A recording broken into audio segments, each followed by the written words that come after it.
Episode number 64. But the comfort was that all the company at the Grand Hotel of Monseigneur were perfectly dressed.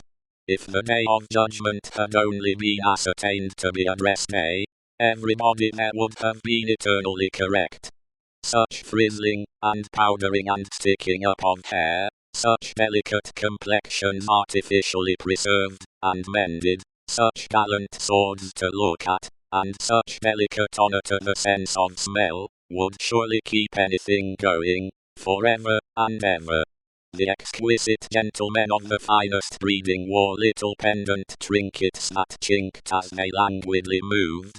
These golden fetters rang like precious little bells, and what with that ringing, and with the rustle of silk, and brocade and fine linen, there was a flutter in the air that fanned Saint Antoine, and his devouring hunger far away. Dress was the one unfailing talisman, and charm used for keeping all things in their places. Everybody was dressed for a fancy ball that was never to leave off. From the palace of the Tuileries, through Monseigneur, and the whole court, through the chambers, the tribunals of justice, and all society, except the scarecrows, the fancy ball descended to the common executioner, who, in pursuance of the charm, was required to officiate, frizzled, powdered, in a gold-laced coat, pumps, and white silk stockings. At the gallows, and the wheel, the axe was a rarity, Monsieur Paris, as it was the episcopal mode among his brother professors of the provinces, Monsieur Orleans, and the rest, to call him, presided in this dainty dress. And who among the company at Monseigneur's reception in that 1780th year of our Lord, could possibly doubt, that a system rooted in a frizzled hangman, powdered, gold-laced, pumped, and white silk stockinged, would see the very stars out?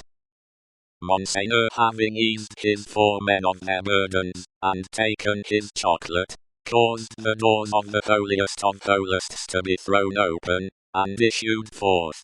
Then, what submission, what cringing, and fawning, what servility, what abject humiliation! As to bowing down in body and spirit, nothing in that way was left for heaven, which may have been one among other reasons why the worshippers of Monseigneur never troubled it. Bestowing a word of promise here, and a smile there, a whisper on one happy slave, and a wave of the hand on another, Monseigneur affably passed through his rooms to the remote region of the circumference of truth. There, Monseigneur turned, and came back again, and so in due course of time got himself shut up in his sanctuary by the chocolate sprites, and was seen no more. The show being over, the flutter in the air became quite a little storm, and the precious little bells went ringing downstairs.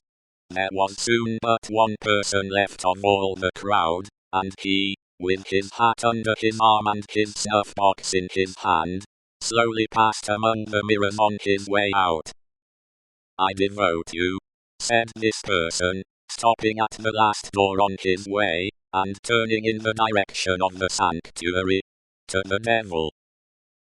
With that, he shook the snuff from his fingers as if he had shaken the dust from his feet, and quietly walked downstairs.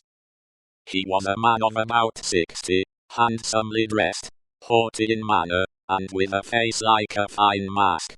A face of a transparent paleness, every feature in it clearly defined, one set expression on it. The nose, beautifully formed otherwise, was very slightly pinched at the top of each nostril.